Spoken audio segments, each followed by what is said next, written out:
So I have the no stud TV mount from Auoace. In this video, I'm gonna try to get this thing assembled, but it's very easy. So there's only two pieces to it.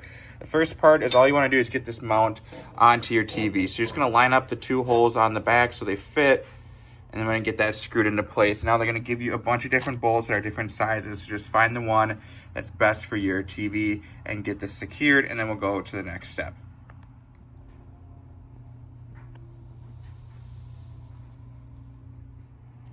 And now this is the actual mount that you put on the wall. So they do give you a nice leveler here. Knocked it out. Just make sure that your TV is about level. And then what you want to do is just put all your nails in. You can see there's gonna be a bunch of holes here. And why this works is because each one of these little nails can hold 10 pounds. So see how many you're gonna have to put in, but it's really easy, you just gotta hammer them in.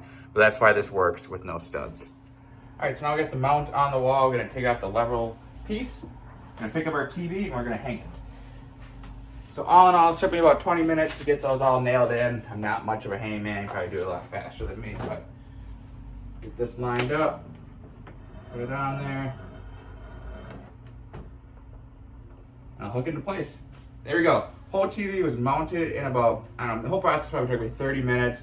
Super simple. Like I said, I'm not a handyman. I don't even own a power drill. So if you're like me, just take this, nail in your 20 nails, hang your TV on the wall, you're good to go. You don't have to worry about stud finders or anything like that. So this was super easy. I got another one to hang, but very happy with this. Give it 2 thumbs up.